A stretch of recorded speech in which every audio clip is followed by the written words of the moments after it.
हाय। कैसे हैं दोस्तों? आज एक बार फिर आपके सामने हाजिर हूँ टीजीटी के करंट अफेयर्स के एक और एपिसोड के साथ। दोस्तों, आज का जो टॉपिक हमने चुना है वो है फ्री की जो रेवड़ी के जो बातें चल रही हैं आजकल, जो पॉलिटिकल सीन में हमारे, कि हाँ ये फ्री दे दिया, लाइट के 300 यूनिट्स फ्री दे दिए, पानी फ्री दे दिया, बस में ट्रैवलिंग महिलाओं के लिए फ्री दे दिया। तो ये सारी जो बातें हैं ना दोस्तों, ये इसके ऊपर मैंने सोचा कि यार ये तो एक गलत प्रेसिडेंट हम सेट कर रहे हैं हमारी लाइफ में, और हम एक्चुअल में इसको नज़रअंदाज नहीं कर सकते, क्योंकि इस तरह का रवैया, वैसे देखिए एक बात समझना, कि अगर किसी को फ्री में अगर कुछ मिलता है तो हर कोई खुशी होने वाला है। लेकिन ये फ्री जो है, इसके क्या मायने हैं एक इकोनॉमी के लिए, एक देश के लिए, एक राज्य के लिए, या एक इवन एक जो म्युनिसिपल कॉरपोरेशन होता है शहर का, उसके लिए। इस दुनिया में फ्री कुछ नहीं होता है, और इस बात का जो आदत है वो हमें डाल देना चाहिए। क्योंकि अगर हम कुछ भी अगर फ्री में लेते हैं तो इसका मतलब है कि पहले तो हम किसी का हक छीन रहे हैं।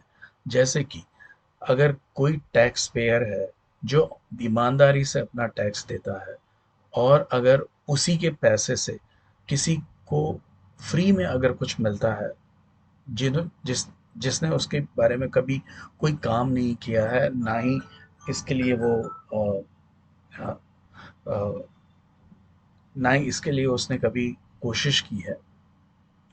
अब ये जो चीज़ है फ्री वाली, इससे होता क्या है? अगर समझो कि जैसे हम एक बात करते हैं दिल्ली की, तो दिल्ली के अंदर क्या हुआ? तो वहाँ पर बिजली के 300 यूनिट्स आपने फ्री दे दिए, ठीक है? फिर आपने पानी फ्री कर दिया। तो क्या हुआ? फ्री कर दिया तो आपने जो उसका इस्तेमाल कर रहे हैं उससे पैसे नहीं ले रहे आप, ठीक है? पहली बात, वो तो पहले ही गलत है कि आप इस्तेमाल कर रहे हो और मुफ्त में उसको दे रहे हो, मतलब कि एक तरह का, भाई, मैं थोड़ा सा कठोर शब्द का इस्तेमाल कर रहा हूँ, वो है भीख। अगर आपके हक की कोई अगर चीज नहीं है और वो अगर आपको मिल रही है तो वो भीख ही है। खैर, तो अगर जैसे वहां पर बिजली के 300 यूनिट्स तक आपके पास से पैसे नहीं ले रहे, तो उसके पैसे कौन चुकाएगा? क्योंकि देखिए, अगर बिजली कंपनी जो है, उसको तो बिजली खरीदनी पड़ती है, जो पावर जनरेशन स्टेशन है वहां से, जो उसको बनाते हैं, ठीक है? फिर उसको ट्रांसमिट करते हैं, यानी कि एक जगह से दूसरी जगह पे उसको ट्रांसमिशन करते हैं, उसका जो कॉस्ट लगती है, तो वो भी एक। तो ये सारा कौन पे करेगा? अगर आप नहीं पे कर रहे हो तो कौन पे करेगा? तो ये जो है ना, ये उधारी उधारी जमा होते जाती है, इट गेट्स एक्यूमुलेटेड, ठीक है ना? तो ये जैसे जैसे फिर एक वक्त ऐसे आ जाता है कि आपके पास पैसे नहीं रहते, आपके सारे जो पैसे जो हैं वो उधारी में हैं, और उधारी में अब वो बिजली कंपनी आपको नहीं दे रही है यूनिट्स। तो आप क्या करोगे? कहीं से और हाथ फैलाओगे, किसी को बोलोगे भाई हमको कुछ मदद करो, जैसे पाकिस्तान में आज हो रहा है, जैसे आज श्रीलंका में हुआ। तो ये सारी चीजें हो रही हैं।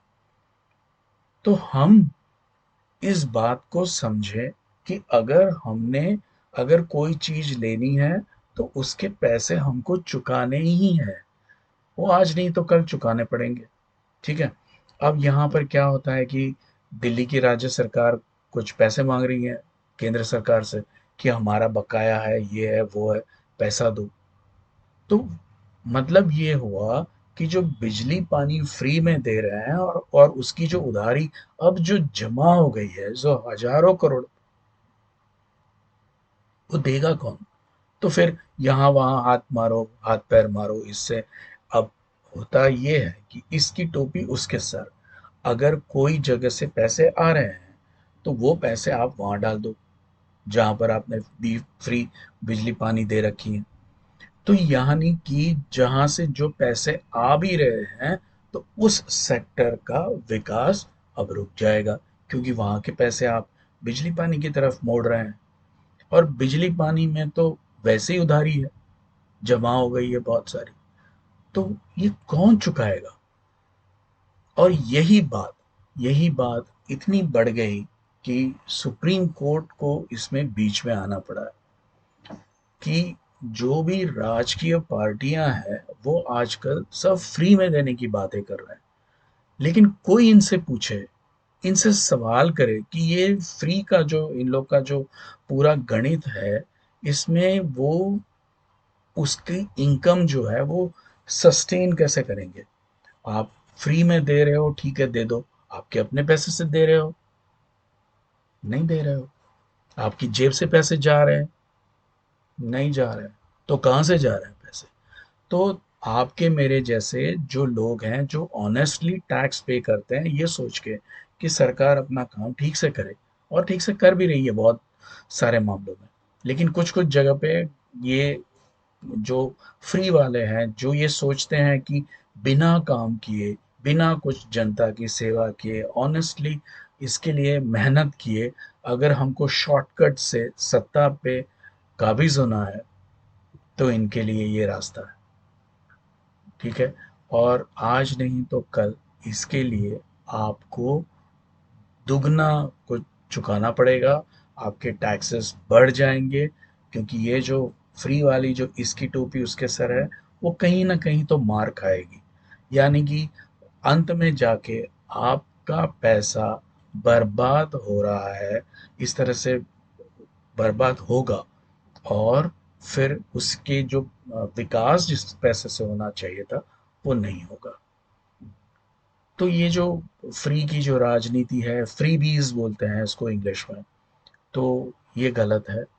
इसी के चलते पाकिस्तान बर्बाद हो गया है।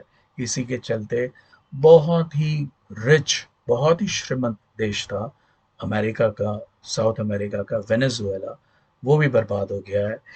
यूरोप का देश ग्रीस, उसकी भी बहुत खराब हालत हो गई थी आज से 5 से 7 साल पहले। उसके भी लोगों को दिन में तारे नजर आ गए थे, इतनी हालत खराब थी, क्योंकि सब कुछ फ्री में मिलता था लोगों को, किसी चीज के कोई पैसे नहीं देने पड़ते थे। लेकिन जो सर्विस दे रहे थे उनको तो पैसे देने ही हैं। अगर मैंने बोला कि भाई यहाँ से जो महिलाएं हैं उनसे अब टिकट के पैसे नहीं लेंगे बस में, लेकिन ड्राइवर की सैलरी, बस का खर्चा, बस का डीजल, उसका मेंटेनेंस, उसके मेंटेनेंस का स्टाफ, ये सारे लोगों का पगार तो देना है आपको।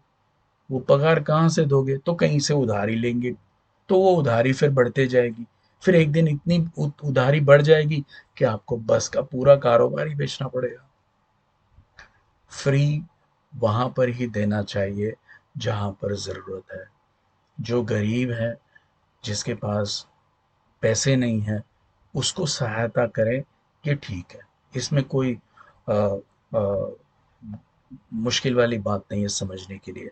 लेकिन अगर कोई गवर्नर की बीवी या कोई बड़े बैंक ऑफिसर के घर के कोई लोग, या उसकी कोई जो उनके घर में बेटियां हैं, बहुएं हैं, उनकी जो भी हैं, लेडीज जो होती हैं, महिलाएं, उनको अगर फ्री में आप दे रहे हो तो वो गलत है, क्योंकि वो पैसे दे सकते हैं। जो पैसे दे सकते हैं उनसे पैसे लो, और उनको दो जो पैसे नहीं दे सकते। ये मदद है। ये सामाजिक न्याय का एक हिस्सा है। बाकी ये जो कर रहे हैं, ये सत्ता पाने का शॉर्टकट तलाश कर रहे हैं, और ये आप ही के गले में फंदा डाल रहे हैं। तो ऐसे लोगों से बचना चाहिए, ऐसे लोगों को दूर रखना चाहिए। ये हमको अ, खुद तो, इनके तो जेब से पैसे नहीं जा रहे, जेब टैक्स का पैसा तो आप ही का है, और आप ही फंसोगे उसमें। गले का फंदा भी आप ही के गले में आएगा। तो इनसे संभल के रहिए। आज के लिए इतना ही। अगली बार कोई नए टॉपिक के साथ दोबारा मुलाकात होगी। तब तक के लिए जय हिंद।